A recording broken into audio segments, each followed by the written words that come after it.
This is Father Bob Warren of the Franciscan Friars of the Atonement. Thank you for listening to this rebroadcast of the Ave Maria Hour radio show. The Friars' popular Ave Maria Hour was first brought to the radio airwaves in 1939, recorded in New York City and on the mountainside grounds at Graymoor, a home in Garrison, New York. These timeless classic stories of the Bible and the lives of the saints came to life each week through dramatic reenactment by professional actors and actresses. You know, friends, Christ once said, "Do not hide your treasure under a bushel." In saying this, he meant share your gifts, share your talents. The Friars of the Atonement feel the message in these broadcasts remains as powerful and timely as when they were originally aired, and we are so happy to be able to share them with you today. To learn more about the missions and ministries of the Friars of the Atonement, I invite you to visit our website, www.atonementfriars.org. In the meantime, sit back and enjoy this rebroadcast of the Ave Maria Hour.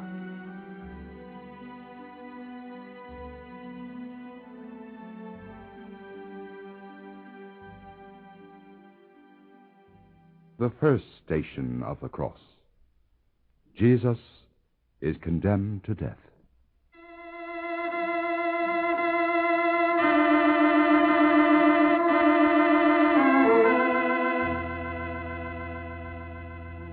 Beginning with this program, the Graymoor Friars invite all listeners to come on a pilgrimage to Jerusalem on the day Christ died. And as we kneel before the stations of the cross, one by one, let us relive in our souls the tragedy and the glory of those few hours. With Christ, let us take the agonizing 1,000 paces from the Praetorium to Golgotha, even as he beseeched us in saying, "If anyone wishes to come after me, let him deny himself and take up his cross and follow me." Now, in a great cathedral, a group of people, smartly dressed women, women with kerchiefs, businessmen, laborers, children of all ages, follow the priest to the first station of the cross. And as he kneels, they prepare themselves to make the first station. Jesus is condemned to death. We adore thee, O Christ, and we bless thee, because by thy holy cross thou hast redeemed the world. Consider how Jesus, after having been scourged and crowned with thorns, was unjustly condemned by Pilate to die on the cross. My adorable Jesus, it was not Pilate. No, it was my sins that condemned thee to die.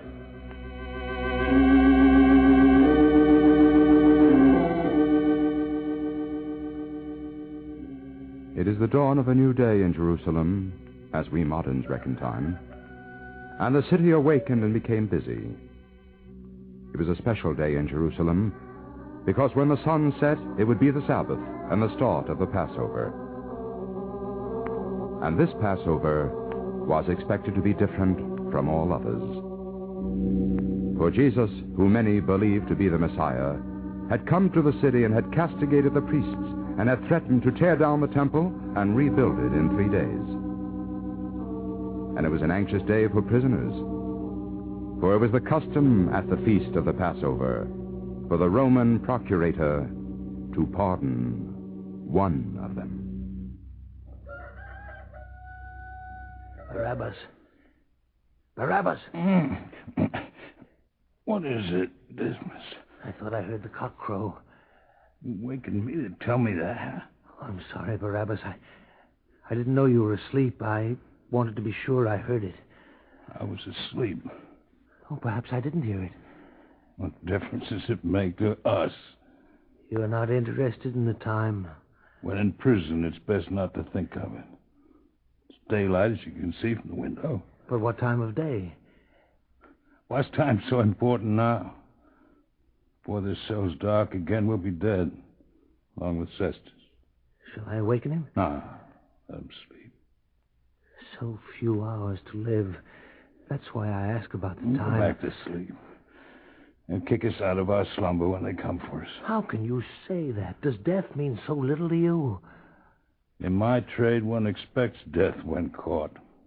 You've been a robber all your life, but I was caught the first time I tried to snatch a purse from a rich pilgrim. Should have killed him first. He couldn't have identified you. But I didn't want his life, only a bit of money. Should have taken both. The penalty's the same for murder or stealing. Are you here for murder? Yes. But I understood Cestus to say it was because of a riot. Which I started when I saw a man who did me a bad turn. Slipped a knife between his ribs. One of his friends saw me, knowing I hated the fellow. He knew why I started the riot. Cover up. Well, this time it didn't work, and this foul cell. But wasn't it folly for a man as well known as you to come to Jerusalem? Passover, there's a lot of gold to be had for the taking. That crowd, I'd have been safe. I hadn't lost my head and killed him here. Wish I were more like you. We're both alike this day, Dismas. I mean, I wish I wasn't afraid of death. Makes little difference whether you fear it or welcome it. You don't have much choice in the matter. Have you ever seen a man die on the cross? No, but I've seen many a man after he was dead. I was forced by the Romans once to watch men die on the cross. From the time the spikes were driven through their wrists and feet until they breathed their last, or until their legs were broken to hasten their death. What sense is it to break the legs of a man who's dying? To hasten the death. When they're in a hurry and can't stop to prolong the agony. I don't understand these Roman tortures. Sometimes it takes 3 days for a man to die.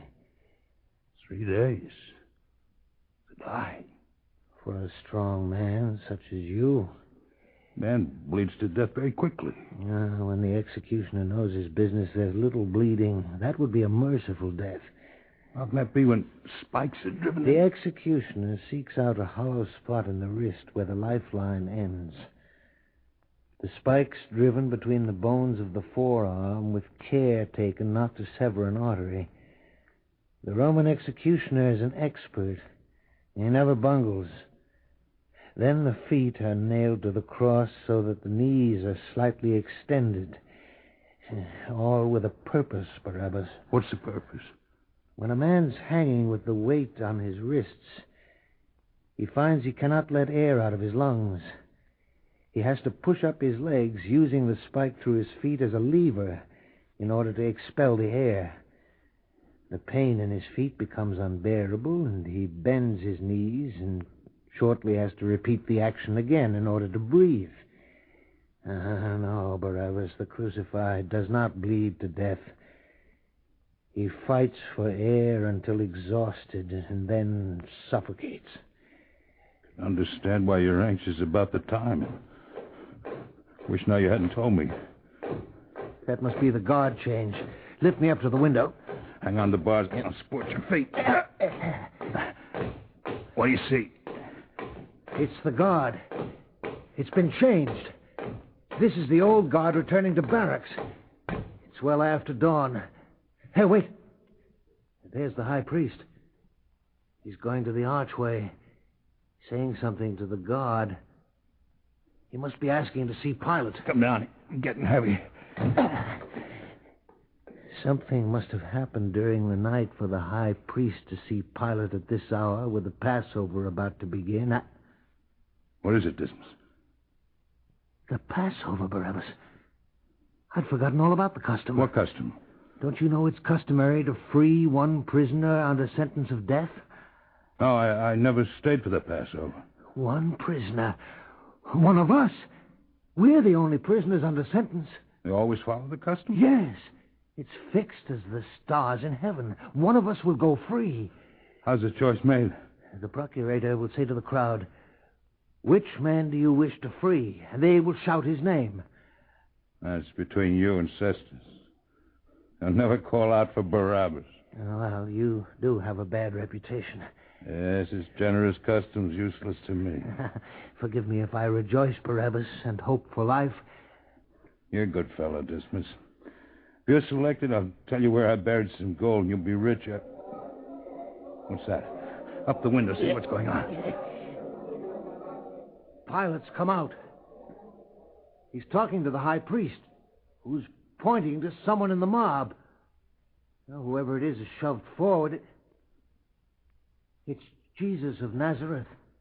They must have arrested him during the night. What do you expect after the way he kicked over the money tables in the temple? You saw him? Yeah.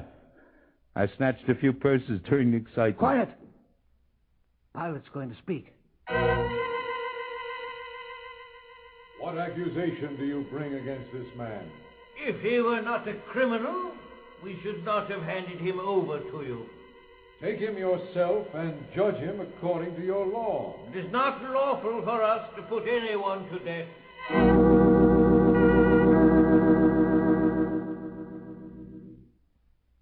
I believe Pilate wants to see Jesus in the praetorium. The guards took him inside. What's he charged with? I didn't hear them make one, but if they're demanding death, he must have been found guilty of blasphemy. They'll find something better than that. Well, the soldiers have brought Jesus out. Here comes Pilate. Everyone's leaning forward. He's going to render judgment. He's raised his hand for silence. I find no guilt in this man. The priests are angry. They're trying to calm the crowd. They don't want to give Pilate an excuse to use the soldiers. What a lost opportunity. My men will be lifting purses by the tens. The priests have quieted the crowd. Now Caiaphas is going to Pilate. Pilate's uneasy. I don't understand what's troubling him. He just said the man's innocent. Doesn't that end the matter? The high priest doesn't seem to think so. He's waving his arms and pointing to Jesus. He's stirring up the people, teaching throughout all Judea and beginning from Galilee, even to this place. What? This man's out of Galilee? Yes, the son of a carpenter of Nazareth. In that case, he belongs to Herod's jurisdiction. He's in the city for your Passover. Take him to Herod with your charges. But you're above Herod here, and you... I have spoken. They don't like it, but they're going. What kind of a ruler is this procurator? First he says he finds no guilt in the man, then he says, take him away and let Herod decide. The acts of men in high places is beyond me, Barabbas. But people like you and me suffer for their follies. Yeah, that's often true. Yet I don't see how sending Jesus to Herod concerns us. Leave me out, my face sealed. You speak beyond me. My friend, if you believe in prayer, then to your knees and pray Herod frees this man Jesus. I'd very much like to see him go free, but still I don't understand why I should... Because if Herod doesn't set him free, if he condemns him to death, and washes his hands of the whole affair, he'll be back before Pilate. Oh, I can see that. Pilate would still have to affirm the death sentence. If he does, don't you see? 3 men, leaving you out as you said. 3 men would be subject to pardon instead of 2. Yes.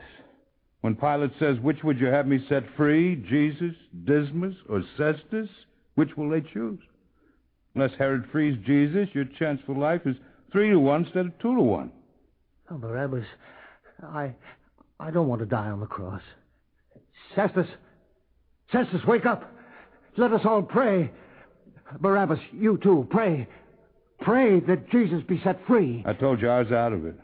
Whether Jesus lives or dies has nothing to do with me. Pray to your heart's content, but don't ask me to join you.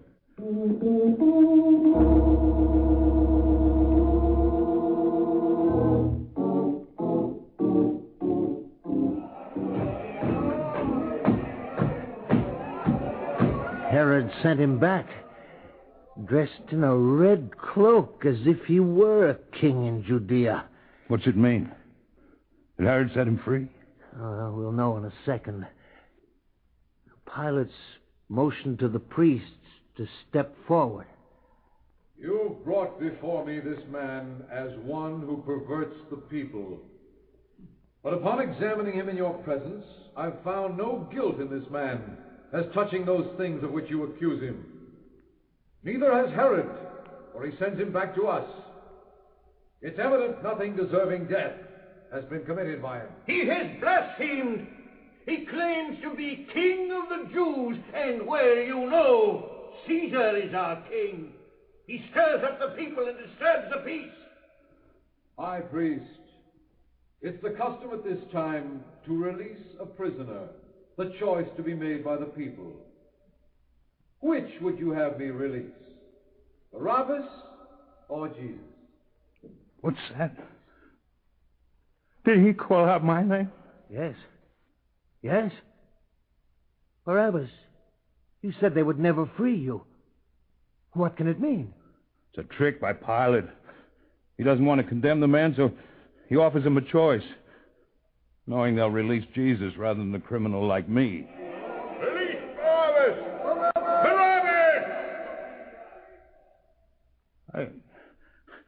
I can't believe it. I find no guilt in this man.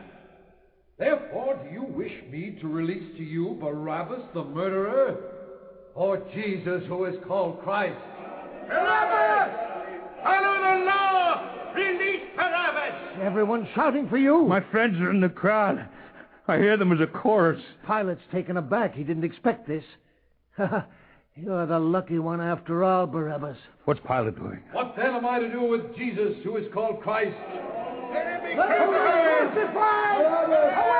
What evil has he done? Let him be crucified! I find no fault in him. I will therefore chastise him and release him. He's going to release him after the scourging. Yes, I heard. And release him if he survives the scourging. I'll scourge him right here in the prison.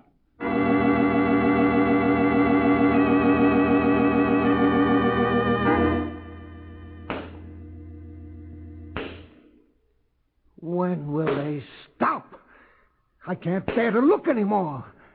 40 strokes of the flagellum. No wonder the Romans call it the halfway death. But he will live. Under the law, they cannot crucify him now. The law? Who follows the law? But they must. The law exempts any who are to die from the shame of being scourged. What do the Romans care for law? But you heard Pilate. He said he would punish Jesus and then release him. Aye. So he did. And Jesus will be saved, and we'll die on the cross. So it seems. I wish this day were over one way or another. It'll have to end soon. The Sabbath is only a few hours off, and there must be none living on the cross by sundown.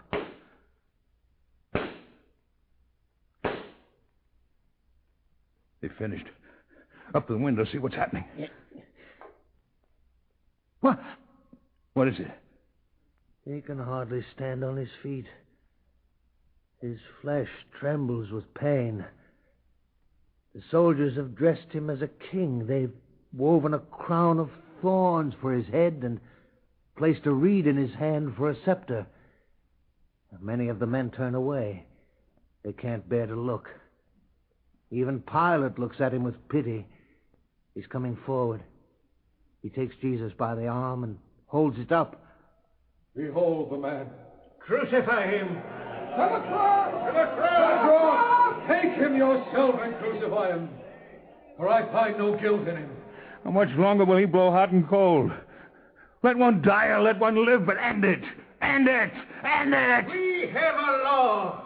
And according to our law, he must die because he has made himself Son of God. What's happening?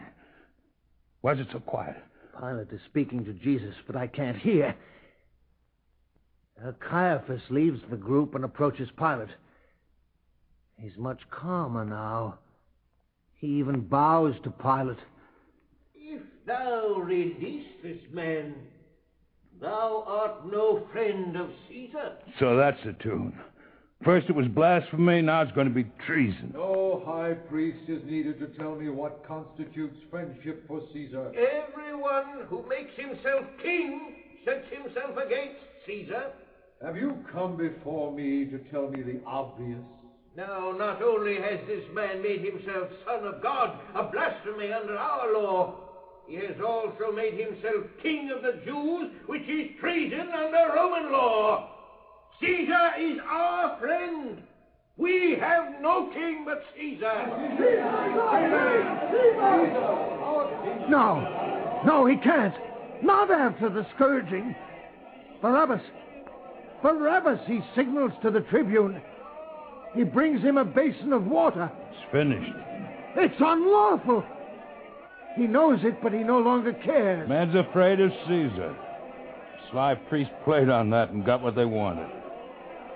He's putting his fingers in the water as if he's cleansing them after a meal.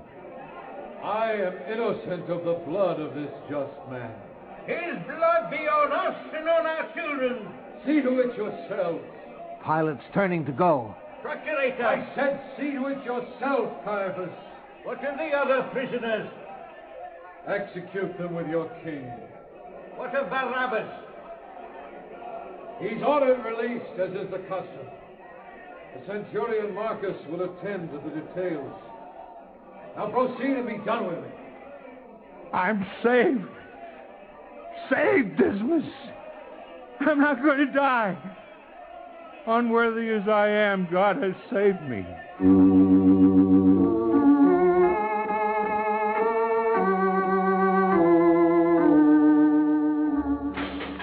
Come, God! Let me out of here. You heard the procurator? It's Barabbas calling. I'm to be released. Curse on the Roman swine.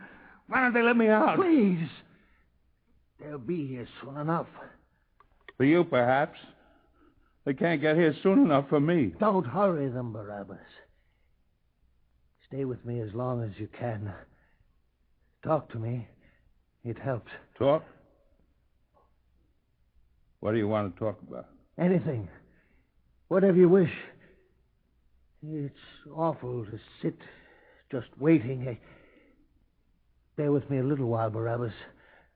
When that door opens, it means death for me. For you, another life. You wish you were in my place. Oh, yes. How different things would be if I had another chance to live. You wouldn't go about snatching purses, hmm? No. I'd never touch what didn't belong to me. What's the matter? He isn't coming? No. Not that. Another sound. I still hear it. What? I hear nothing. The lash of the flagellum on his bare, quivering flesh. I even feel the pain. Don't dwell on it. Yes, that's best. Where will you go when you're released? Shake the dust of Jerusalem from my feet in short order. Get back to the wilderness. Will your life be any different? I mean, because you were saved from death at the last moment? Yes. Even now, I don't understand how it happened, except the priests bore such hatred against this man, they had to kill him. A little while ago, you cried out, "Unworthy as I am, God has saved me." I was so overjoyed, I don't know what I said. You did say it. I heard distinctly. I'll not dispute it. You are then unworthy of pardon? I killed a man. Not in a fit of anger, but deliberately. I've stolen, I've lied, borne false witness, broken almost all the commandments. As much as admitted guilt when I told you the people would never choose me for release.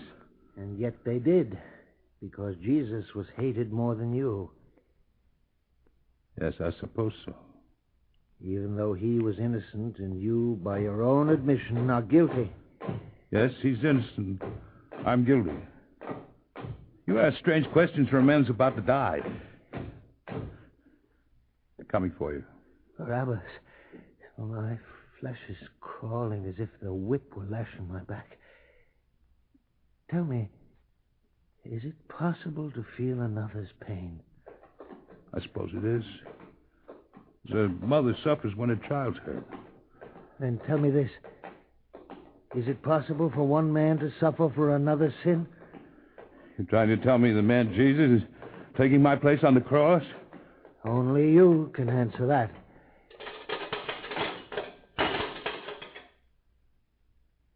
They're waiting for you, Barabbas. Goodbye, Dismas. The answer to your question is yes, he has taken my place.